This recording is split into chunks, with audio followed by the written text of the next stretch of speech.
My name is Pam Bucur, and I'm president of the board of directors. CONAPAC started 28 years ago. The founders of Explorama were all teachers.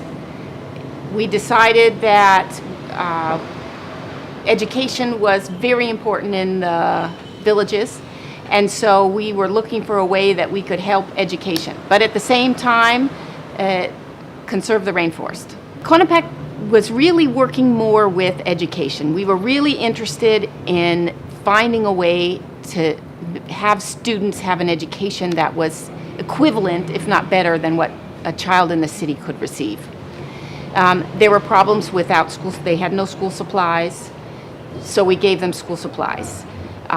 The teachers didn't have the tools that they needed to teach, and so we made workshops for the teachers.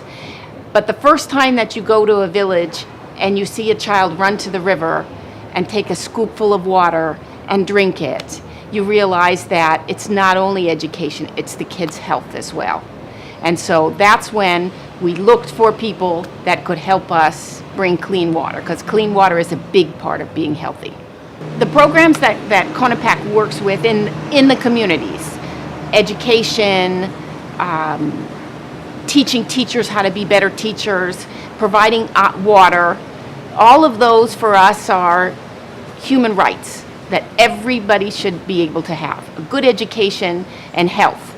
And none of them are going to have good health. The forest isn't going to be healthy. None of us are going to be healthy unless we can assure that for the children and for the people that live in villages. So if they have clean water, which everyone should have clean water, then we know that many other things like education will go along with that. We originally were deciding on how would be the best way to put water plants into the villages. We started with wooden structures, and the wooden structures then would hold the large containers of water. They were less expensive, but in the long run, it's more difficult to, they don't last forever. And so we decided, although the wood was less expensive, concrete was much better, because we wouldn't have to worry about replacing wood. We wouldn't have to worry about structures could fall. And so even though they cost a lot more, we've decided that concrete towers are the best way to go. When I arrived here 31 years ago, in the city, the only water we had was water that came from the city system, which I'm not sure it was very clean anyways. And so we would boil water. In the villages, no one drank water that was clean. Everyone drank water that came from the river. I think probably 31 years ago, the river was much cleaner than it is now. Iquitos was smaller. Iquitos, all of the waste from Iquitos goes into the river and goes down and passes right by the villages.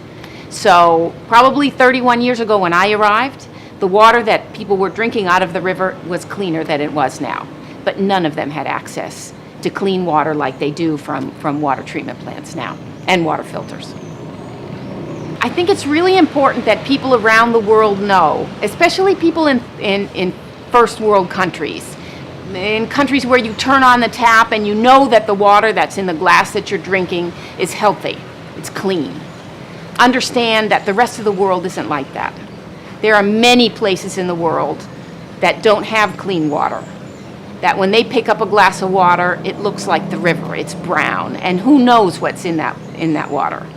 And that it's all of our responsibilities to make sure that everyone can have clean water. And so if people who are watching think, I am so lucky that I have this, I want to make sure that other people have it too, and they can give us so that it's not 30 or 35 communities along the Amazon that can drink clean water, it's all of them.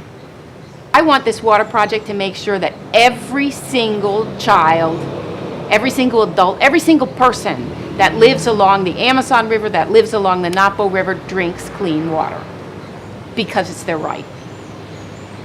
CONAPAC for me is a way for us, specifically I'm talking about Explorama.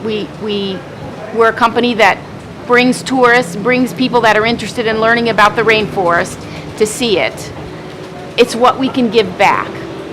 It's what we can do to make sure that this project that we have in bringing people here to see the rainforest is something that can last forever, and something that's not good just for us, but it's good for the people that we come to visit, and it's good to the forest as well.